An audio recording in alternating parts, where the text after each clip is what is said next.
Hey guys, what's up? JDOC back here again, and so are the Vikings after beating the Falcons week 1 of the season. So let's talk about it. And let's just go right down this box score and let's look at how the Vikings flipped the script on the Falcons. So, right off the bat, let's compare the quarterbacks. Kirk Cousins went 8 for 10, 98 yards, 1 touchdown, 1 sack. Was a most non-Kirk Cousins game of his life. This looked more like Teddy Bridgewater than it was Kirk Cousins. Mike Zimmer is absolutely happy. On the other side, Matt Ryan, 33 for 46, 304 yards, 2 touchdowns, 2 interceptions. And I bet about 200 yards, and both touchdowns came in garbage time. That was the Kirk Cousins of this game, where he was pretty horrible for the first half, and when the team was very loose and letting them have the easy yards, padded those stats, and at the end of the day had a pretty solid stat sheet. But if you pay attention to the game at all, you would know he was actually a little bit garbage. But let's go down the list of the rest of the Vikings on offense, and you look at Dalvin Cook, who came out swinging, or running for his case. 21 carries, 111 yards, 2 touchdowns, a 5.3 average. Seemed like every single time Dalvin got a carry in this game, he had a chance to take it to the house. Even the first run of the game, he bursted off the side for about 20 yards. Then he gets called back because Kyle Rudolph held. But Dalvin looked exceptional in this outside zone scheme, especially when it is going outside and not inside. And I think the Vikings know how to use him. Alexander Madison came through. A lot of fans weren't very high on him due to him being a little bit mediocre throughout preseason, but he comes through 9 carries for 49 yards, 5.4 average, a hair higher than Dalvin, and looked extremely complimentary. I mean, you looked at him in the game, looked like the same player, except Madison had bigger biceps. So I think the Vikings found something here where Madison's a perfect inside zone and Cook's perfect outside zone, and I really liked how they used him. Then a bit of a surprise because Amir Abdullah got 2 carries for 8 yards, nothing big there, but the fact that he got the carries over Mike Boone, I think everybody thought Mike Boone is the better running back between the two, but when it comes to a regular season game,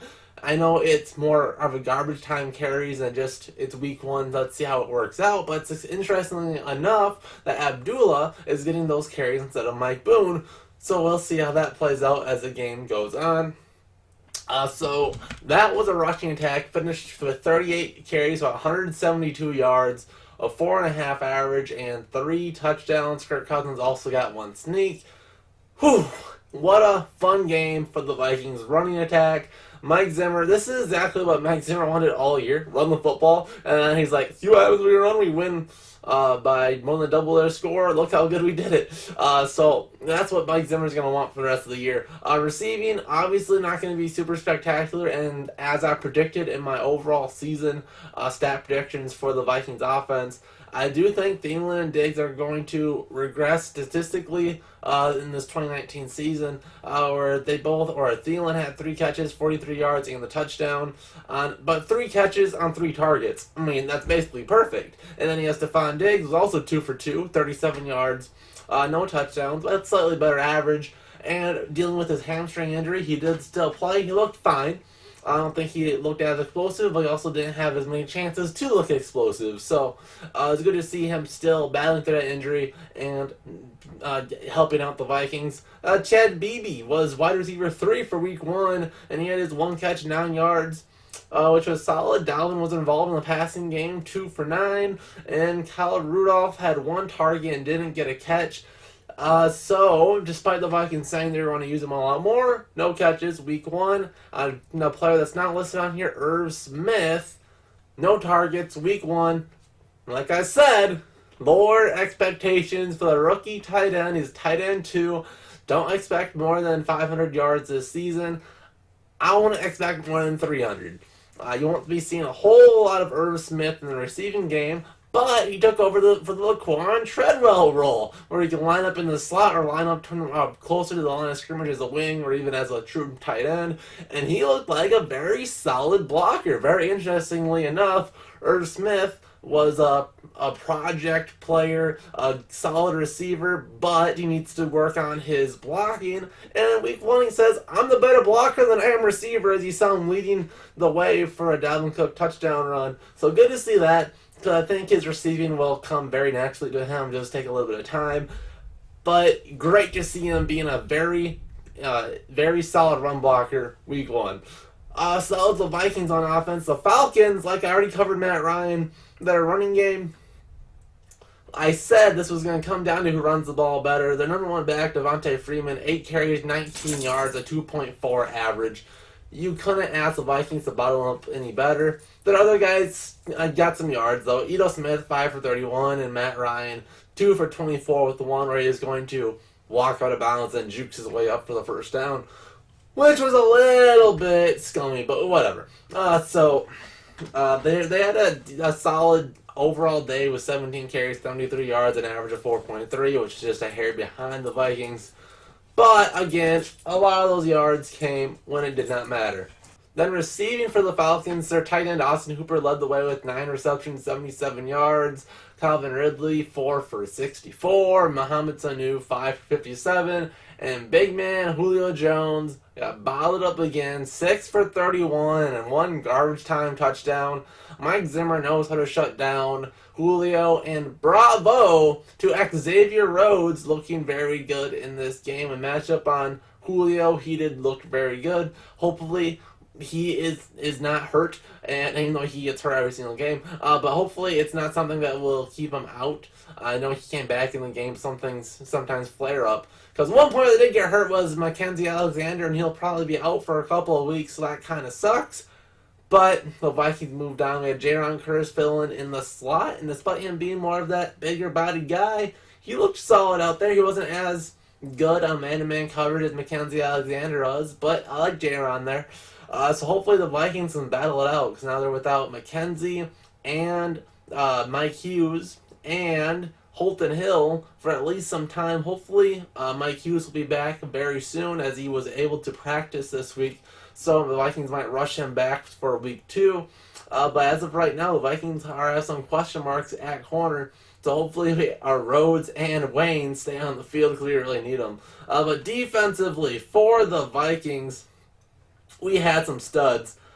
But no one was better than Anthony Harris, who had 2 interceptions and a fumble recovery. Have a day, Anthony Harris, who was all over the field, filling in very great for the departure of Andrew Sendejo. You love to see Harris come through and just have a big game off the bat. He says, Rick Spielman, give me the money.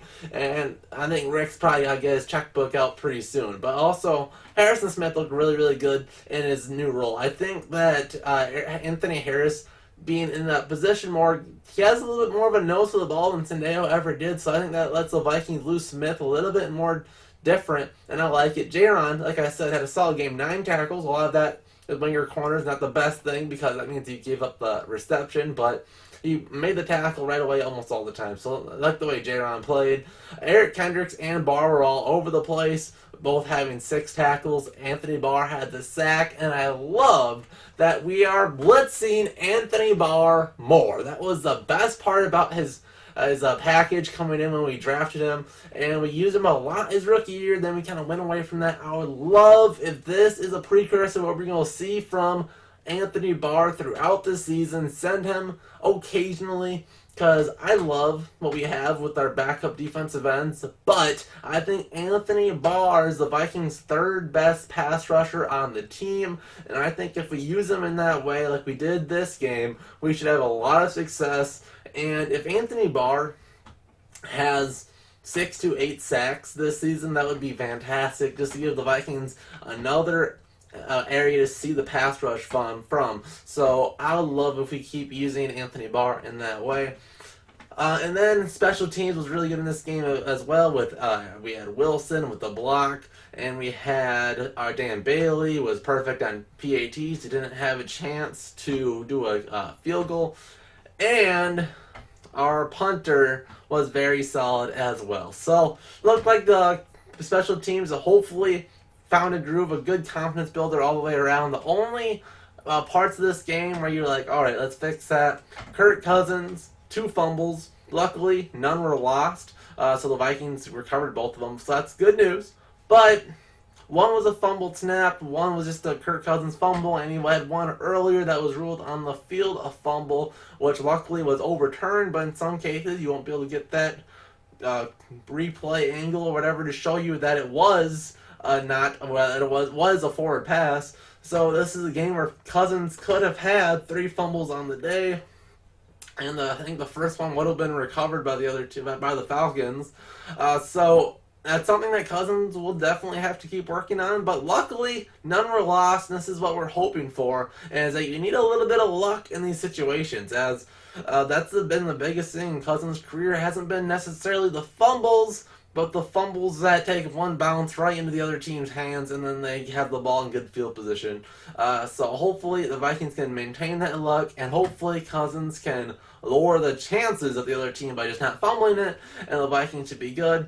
And also, even though I think the Vikings' offensive line was good for most of the game, the one play that stood out as not so good as Pat Elflein. He had the roughest battle in this game when against the best defensive lineman for the Falcons, and he just got exposed, getting pushed back almost every single play. As much as I liked Pat Elflein his rookie year, he seems like he has regressed the last couple, which sucks to see.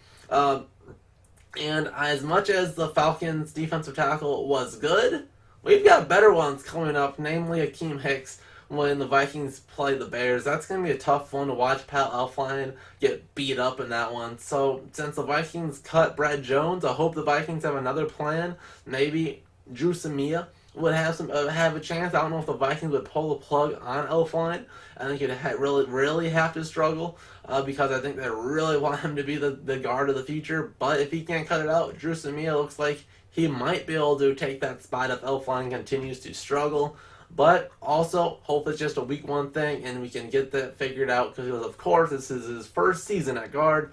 And then the other thing is a lot of penalties, namely offsides, basically unexcusable defensive penalties throughout this game. And you can hope you can just say that this was just a week 1 thing, that a lot of these guys haven't played a whole lot, or guys like Kirkland Mataafa is basically a rookie and hasn't seen the field and it's a little bit jittery in their first regular season action. So hopefully that's just the case and we get that straightened out, because I do not want to see this team giving up 3 to 4 free first downs on offsides, because that's just ridiculous. Watch the football, you taught that for the last 10 years. But there we have it. The Vikings dominated week 1 28-12, 12 garbage time points for the Falcons, and the Vikings ran the ball like crazy. Mike Zimmer is overjoyed. Give me your thoughts how the Vikings fared week 1 against the Falcons in the comments section down below, and stay tuned as I will preview the Packers game coming up shortly. We'll see you guys then.